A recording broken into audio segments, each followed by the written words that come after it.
Hello students, आइए आज हम बात करते हैं उन बच्चे के सपने वाला जॉब जो है एसएससी सीजीएल। और जो बच्चे अभी 12वीं की परीक्षा दिए हैं और जिन्होंने ग्रेजुएशन में अपना नामांकन कराया है लेकिन वो सपना देख रहे हैं एसएससी सीजीएल के थ्रू अपने जॉब को पक्का करने का और तैयारी शुरू कर चुके हैं, तो जानिए क्या तरीके होंगे, क्या स्ट्रैटेजी होगा और क्या अप्रोच होगा जिससे हम एसएससी सीजीएल क्रैक कर सकते हैं। आज के इस वीडियो में हम लोग देखेंगे सीजीएल एग्जाम्स के बारे में, इसमें जो महत्वपूर्ण पद है उसके बारे में, एलिजिबिलिटी क्या है इसके बारे में, एज लिमिट क्या होगी उस बारे में हम सीखेंगे, सैलरी कितनी मिलती है वो हम जानेंगे, एग्जाम का पैटर्न क्या होगा वो हम जानेंगे और सिलेबस कैसा होगा इसके बारे में भी हम जानेंगे। तो आइए सबसे पहले जानते हैं कि एसएससी सीजीएल की परीक्षा वास्तव में होती क्या है।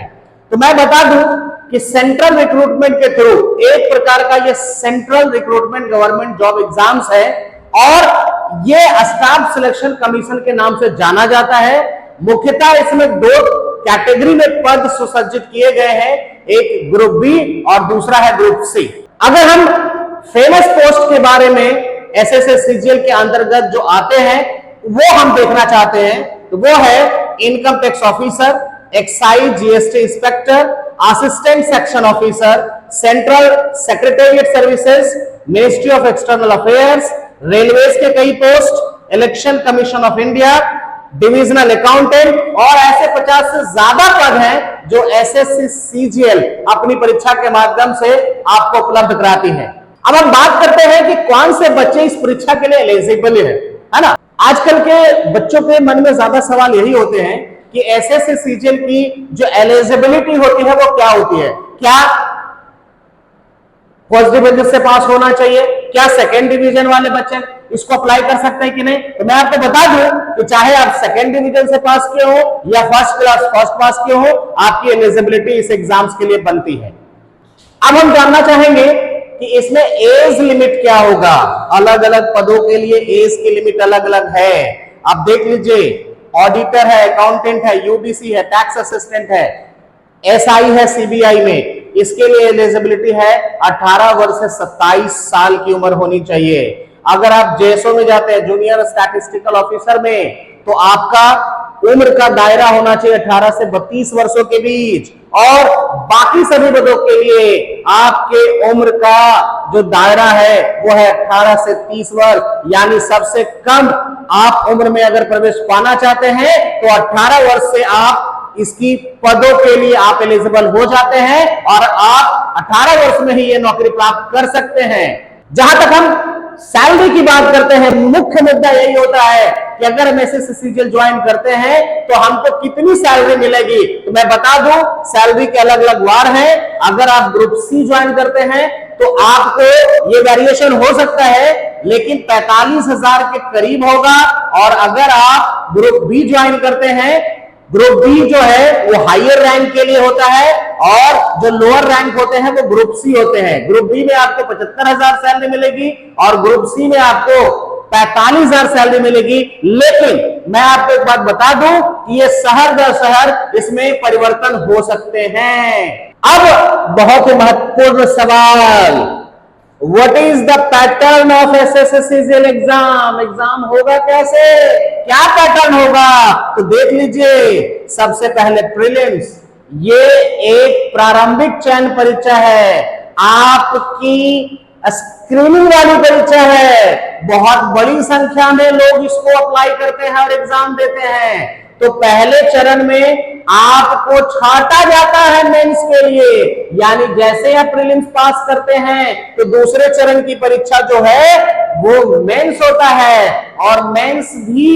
पोस्ट वाइज कुछ अलग अलग होता है, सभी बच्चों के लिए एक नहीं है। लेकिन टीयर 2 वाली जो परीक्षा है उसमें मुख्य सब्जेक्ट पहले से तय हैं। कुछ खास पदों के लिए उसमें सब्जेक्ट एडिशनल हो जाता है जिसको हम लोग टीयर 3 भी कह सकते हैं। अब जो तीसरी प्रक्रिया होती है कि जब आपने प्रीलिम्स क्रैक कर लिया तो उसके कुछ महीनों के बाद आप मेंस देंगे। मेंस की रिजल्ट्स जब आएगी तब आप आपका मेरिट लिस्ट बनेगा, और मेरिट लिस्ट बनेगा तो उसके कुछ महीनों के बाद आपकी ज्वाइनिंग हो जाएगी। आइए अब हम जानते हैं प्रीलिम्स का जो एग्जाम का पैटर्न है। अभी अगर आप तैयारी शुरू कर रहे हैं तो ये जरूर देख लीजिएगा, एसएससी में 4 विषय से प्रश्न पूछे जाते हैं, 25 हर सेक्शन से, चाहे वो मैथ हो, रीजनिंग हो, जीके हो या इंग्लिश हो, और हर क्वेश्चन 2 मार्क्स का होता है। निगेटिव मार्किंग भी है। निगेटिव मार्किंग कितना होगा? एक सही जवाब पे आपको 2 नंबर मिलेंगे और गलत जवाब पे आपको आधे अंक काट लिए जाएंगे। और एक बहुत इंपॉर्टेंट बात समझ लीजिएगा कि आप जब प्रीलिम्स की परीक्षा दीजिएगा तो ये परीक्षा ऑनलाइन मोड में होती है, मेंस भी ऑनलाइन मोड में होती है। तो इस वजह से क्या होता है कि मल्टीपल सेटिंग में एग्जाम होता है, यानी एक से ज्यादा पालियों में परीक्षा ली जाती है। और जब एक से ज्यादा पालियों में परीक्षा ली जाएगी तो निश्चित रूप से जो क्वेश्चन का लेवल होगा वो अलग अलग पालियों का अलग अलग हो सकता है। यानी कभी क्वेश्चन का लेवल लो हो सकता है, कभी एवरेज हो सकता है, और कभी हाई हो सकता है। यानी इजी हो सकता है, मॉडरेट हो सकता है, और हार्ड हो सकता है। और ऐसी परिस्थिति में एक्यूरेसी जो है बहुत इंपॉर्टेंस रखता है। लेकिन अगर हम मान लें कि एक ही स्तर का सभी पालियों में परीक्षा ली जाएगी तो सबसे सेफ स्कोर जो होगा वो होगा 135 से 40। लेकिन आप जब तैयारी करेंगे तो आपको टारगेट लेके चलना है 160 प्लस, और एक्यूरेसी जो होनी चाहिए आपकी वो 95% से ज्यादा होनी चाहिए। ये परसेंटाइल में कैलकुलेट होता है, यानी अगर आप कुल परीक्षा में 80 प्रश्न बनाते हैं तो 80 प्रश्न में आपका ज्यादा से ज्यादा गलती होना चाहिए, तो 4 प्रश्न गलती होना चाहिए। उससे ज्यादा गलत होगा तो आपके जो एवरेजिंग की जाती है मार्किंग की उसमें प्रॉब्लम आ सकती है, और आपके एक्चुअल मार्क्स जो है वो कम हो सकते हैं। इसीलिए एक्यूरेसी पे ध्यान देना बहुत जरूरी है। अगर हम कटऑफ की बात करते हैं पिछले सेशन की, तो ये देख लीजिए, हमने अभी भी कहा था कि सेफ स्कोर है 135 से लेकर के 140 तक। लेकिन चूंकि सिटिंग वाइज जब एवरेज होता है, जब नॉर्मलाइजेशन होता है, तो ये नंबर कभी कम भी हो सकता है, कभी ज्यादा भी हो सकता है। अगर 2022 के परीक्षा की कट ऑफ देखेंगे तो ये अनरिजर्व और ईडब्ल्यूएस के लिए 114.27 है, और ओबीसी के लिए 102.35, एसटी के लिए 7757, और एससी के लिए 89.08 है। तो आपको ध्यान में रखना है कि 120 प्लस तो आपको करना ही करना है अगर लेवल बढ़िया आया तो। आइए अब हम बात करते हैं मेंस की परीक्षा के बारे में। मेंस की परीक्षा जो है वो 2 हिस्सों में ली जाती है। पहला हिस्सा में मैथ और रीजनिंग, दोनों से 30-30 सवाल पूछे जाते हैं, और एक सवाल 3 नंबर के होते हैं, और गलत जवाब पे 1 नंबर काट भी लिए जाएंगे। और कुल 60 क्वेश्चन का फुल मार्क्स होता है 180। एक बात ध्यान से समझ लीजिएगा कि महत्वपूर्ण परीक्षा मेंस ही होती है। प्रीलिम्स की जो परीक्षा होती है वो स्क्रीनिंग है, छटाई करता है। लेकिन आपको मेरिट बनाने के लिए मेंस की परीक्षा में बेहतर परफॉर्म करना पड़ेगा। कौन सा पद मिलेगा, किस सैलरी वाला मिलेगा, ये मेंस की परीक्षा से ही डिसाइड होता है। दूसरे सेक्शन में देख लीजिए, इंग्लिश और जीके, 45 क्वेश्चन इंग्लिश से और 25 क्वेश्चन जीके से, और ये भी हर क्वेश्चन 3 नंबर के होंगे। गलत जवाब पे 1 नंबर काट लिए जाएंगे। आपको ध्यान रखना है कि 180 और 210 कुल 390 मार्क्स के एग्जाम होंगे। इसके साथ में एक क्वालिफाइंग एग्जाम भी होता है। कंप्यूटर का 20 क्वेश्चन 15 मिनट का समय दिया जाएगा, और ये क्वालिफाई करना जरूरी है। आपको मिनिमम 50% मार्क्स लाने होंगे, तभी आप परीक्षा में सफल माने जाएंगे। अन्यथा आपके बाकी पेपर्स जो इससे पहले आपने दिए हैं, मैथ, रीजनिंग, इंग्लिश और जीके, उसमें आप क्वालिफाई भी कर जाएंगे, अच्छे नंबर भी आएंगे, और ये डिस्क्वालीफाई हो जाएंगे तो आपका चयन नहीं होगा। इसलिए इसे भी महत्वपूर्ण मानेंगे और इसकी शानदार तैयारी जरूर करेंगे। टाइपिंग वाले पदों के लिए आपको 30 वर्ड पर मिनट, यहां WPS लिखा गया है, होना चाहिए WPM। टाइपिंग टेस्ट के लिए 30 वर्ड पर मिनट चाहिए, लेकिन अगर आपको सफल होना है तो अपना टारगेट 40 वर्ड पर मिनट लेके चलिएगा, क्योंकि कंपटीशन बहुत बड़ा होता है, लार्ज स्केल पे बच्चे पहुंचते हैं, आपको उसमें से सबको बीट करना है, तो आपको ज्यादा एक्सप्रेशन, ज्यादा इंप्रेशन आपको मारना पड़ेगा। तो आप टारगेट रखेंगे 40 प्लस का स्पीड। और उसके बाद मैं एक चीज बता दूं कि फाइनल रिजल्ट के लिए मेंस का जो फाइनल स्कोर है, अगर बढ़िया पोस्ट पाना चाहते हैं तो आपको टारगेट रखना है 340 से लेकर के 350 के बीच में। वैसे तो इससे कम मार्क्स लाने पे आपको ग्रुप सी वाले पोस्ट मिल जाएंगे, लेकिन ग्रुप बी वाले पोस्ट चाहिए तो आपको ये टारगेट लेके चलना पड़ेगा। कम से कम 340 का टारगेट लेके तैयारी कीजिएगा, तब जाकर फाइनल सिलेक्शन पक्का माना जाएगा। आपको 390 में से 340 टारगेट रखना है, और ये काम थोड़ा मुश्किल है, लेकिन मुश्किल काम के लिए भी आपको हम कुछ कहना चाहते हैं। मुश्किलें जरूर है मगर ठहरा नहीं हूं मैं, मंजिलें से जरा कह दो अभी पहुंचा नहीं हूं मैं। कदमों को बांध न पाएगी मुसीबत की जंजीरें, रास्तों से जरा कह दो अभी भटका नहीं हूं मैं। मेंस के कट ऑफ लास्ट ईयर के मैं बता दे रहा हूं, ये सामान्य पदों के लिए है, जिसमें आप देख लीजिए कि एससी के लिए 213 था, एसटी के लिए 192.23, ओबीसी के लिए 242.79, ईडब्ल्यूएस के लिए 228.63 और अनरिजर्व के लिए 270.36। लेकिन ये लोअर पोस्ट के लिए है, अपर पोस्ट के लिए ये कट ऑफ ज्यादा रहा है, तो आपको टारगेट 300 प्लस रखना है, 325 प्लस रखना है, 340 प्लस रखना है अच्छे पदों के लिए।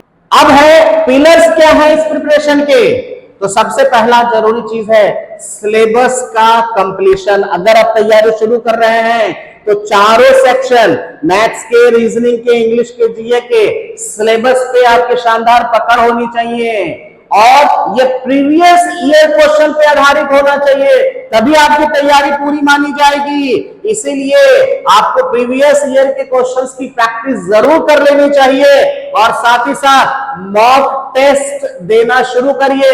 जैसे आप सिलेबस पूरा कर लेते हैं तो आपको मॉक टेस्ट देने की प्रक्रिया से शामिल जुड़ जाना चाहिए, और बेहतर होगा कि 2, 3, 4, 5 बच्चे एक साथ बैठ करके मॉक टेस्ट दीजिए, ऑनलाइन टेस्ट दीजिए या ऑफलाइन दीजिए, लेकिन जब तक आप ग्रुप में अपना परफॉर्मेंस एक दूसरे के साथ इंप्रूव करने का जो ललक है वो नहीं रहेगा, तो कभी भी फाइनल सिलेक्शन के नजदीक जल्दी नहीं पहुंच सकते हैं। लगे रहेंगे तो जरूर पहुंचेंगे, लेकिन जल्दी पहुंचना है तो आपके मन के अंदर कॉम्पिटिटिव जो थॉट्स है वो इनबिल्ट होना चाहिए, तो फाइनल रिजल्ट जल्दी मिलेगा, सिलेबस पूरा हो जाएगा। आपका प्रीवियस ईयर क्वेश्चंस का प्रैक्टिस कर लीजिएगा, मॉक टेस्ट एनालाइज कर लीजिएगा, तो आपका फाइनल सिलेक्शन हो जाएगा। और मैं आपको बता दूं कि अगर लगे रहेंगे तो जीत जाएंगे। इसलिए मैं आप सभी बच्चों से कहना चाहूंगा, रख हौसला वो मंजर भी आएगा, प्यासे के पास चलकर समंदर भी आएगा, थक कर न बैठ मेरे प्यारे बच्चों, मंजिल भी मिलेगी और मिलने का मजा भी आएगा। आइए अब जानते हैं सब्जेक्ट वाइज सिलेबस। वैसे तो ये डिटेल्ड सिलेबस है, चाहे वो मैथ्स की हो, आप ये देख सकते हैं इसमें कॉमर्शियल मैथ्स, डेटा इंटरप्रिटेशन और एडवांस मैथ्स के अलग अलग चैप्टर्स पूछे जाते हैं। इसकी डिटेल सिलेबस आपको डिस्क्रिप्शन में दे दिया जाएगा। उसी तरीके से यहाँ पे देख लीजिए इंग्लिश का सिलेबस है। इंग्लिश को आप 2 पार्ट में मानिएगा, ग्रामेटिकल पार्ट और आपका रीडिंग हैबिट्स वाला पार्ट, जिसे आप लिटरेचर कह सकते हैं। दोनों सेक्शन पे आपको शानदार पकड़ रखनी होगी। फाइनल सिलेक्शन पक्का करने के लिए ये अनिवार्य है। केवल ग्रामर या केवल लिटरेचर पे आधारित तैयारी करेंगे तो आपकी तैयारी अधूरी मानी जाएगी। इसलिए आपको वोकैब भी उतना ही पढ़ना है जितना आपको पार्ट्स ऑफ स्पीच पढ़ना है। जितना आप क्वेश्चन टैग बनाने में समय देते हैं उतना ही टाइम आप आर्टिकल पढ़ने में दीजिए और क्वेश्चंस को समझिए और उसके बाद अटेम्प्ट कीजिए। अपने आईक्यू को बेहतरीन करने के लिए रीजनिंग वाले पार्ट्स पे ज्यादा समय दीजिए, ज्यादा से ज्यादा प्रैक्टिस कीजिए। वैसे तो एसएससी सीजीएल के रीजनिंग के लेवल जो है वो थोड़े लो ही माने जाते हैं, लेकिन अगर आप फाइनल सिलेक्शन चाहते हैं तो इस पे भी पकड़ आपको शानदार बनानी पड़ेगी। जनरल स्टडीज में आएंगे तो आपको history, polity, economics, geography, science, current affair ये सब कवर किए जाएंगे और इसके लिए आपको बेहतरीन तरीका है कि आप एक साथ इसको पढ़ने से बेहतर है कि आप एक ड्यूरेशन में छोटे छोटे पार्ट्स में इनको कवर कीजिए। हिस्ट्री पढ़िए, हिस्ट्री में जो मेजर पार्ट है जिससे ज्यादा सवाल आते हैं उसका चयन कीजिए। पॉलिटी में जो इंपॉर्टेंट कंटेंट है उसका चयन कीजिए। आप सभी विषयों के इंपॉर्टेंट फैक्ट जो पीवाईक्यू पे आधारित होंगे, प्रीवियस ईयर क्वेश्चंस पे आधारित होंगे, उसमें से आपको ये स्ट्रैटेजी बनाना है कि कितनी चीजें हमें अनिवार्य पढ़नी है और कितनी चीजें छोड़ने से काम चल जाएगा। ये आपको समझना बहुत जरूरी है, तभी आप जीए में बेहतर मार्क्स ला सकते हैं। और कंप्यूटर में आपको बेसिक कंप्यूटर ऑपरेशंस के साथ साथ बेसिक कंप्यूटर नॉलेज भी जरूरी है। इन सभी से आपके एमसीक्यू सवाल पूछे जाते हैं, तो प्रैक्टिकल अप्रोच के साथ साथ कंप्यूटर में थ्योरेटिकल अप्रोच भी रखने पड़ेंगे, तभी आपका फाइनल सिलेक्शन हो सकता है। अब आपके मन में तैयारी है, किसकी तैयारी हम करें, कैसे ऑनलाइन करें या ऑफलाइन करें? तो मैं आपको बता दूं कि अगर आपके अंदर डिसिप्लिन है, आप लगातार बैठ करके 2 घंटे, 3 घंटे, 4 घंटे स्क्रीन पे आप पढ़ाई कर सकते हैं तो आप ऑनलाइन पढ़िए। और अगर आपके पास ये डिसिप्लिन नहीं है तो आपको ऑफलाइन करना बेहतर होगा, क्योंकि आपका मन क्षणभंगुर है, कभी भी मन भटकेगा तो आप क्लासेस छोड़ देंगे ऑनलाइन में, और छूट गया तो फिर छूटता चला जाएगा। इसलिए ऐसे बच्चे जिनका मानसिक जो स्तर है, वो एक जगह बैठने वाली जो स्थिति है वो अगर मजबूत है तो ऑनलाइन पढ़िए। लेकिन अगर आप डाइवर्ट हो जाते हैं छोटे छोटे ड्यूरेशन में तो आपको ऑफलाइन या ग्रुप स्टडी करना ज्यादा बेहतर होगा फाइनल सिलेक्शन के लिए। अब हम बात करते हैं तैयारी शाला। आपको दोनों तरीके के ऑप्शंस देता है। अगर आप ऑफलाइन पढ़ना चाहते हैं तो वो भी हमारे पास प्लेटफॉर्म है, और अगर आप ऑनलाइन पढ़ना चाहते हैं तो उसके लिए भी हमारा प्लेटफॉर्म है। अगर आप ऑनलाइन पढ़ना चाहते हैं तो आज ही हमारा ऐप डाउनलोड कर लीजिए तैयारी शाला प्ले स्टोर से, और हमारा यूट्यूब चैनल भी है, सब्सक्राइब कर लीजिए तैयारी शाला। और अगर आप ऑफलाइन के जरिए जुड़ना चाहते हैं तो हमारे ऑफिस को विजिट करें, विकास कोचिंग इंस्टीट्यूट, बिचली खंडक पर, बिहार शरीफ, नालंदा। अधिक जानकारी के लिए आप हमें कॉल भी कर सकते हैं। अगर आपको अलग से गाइडेंस चाहिए तो हमारे कॉन्टैक्ट नंबर पे कॉल कर लीजिएगा 7808900900। सफलता मिलेगी, आपको निश्चित मिलेगी, लेकिन एक बात ध्यान रखिएगा, हार तब होती है जब मान लिया जाए और जीत तब होती है जब ठान लिया जाए।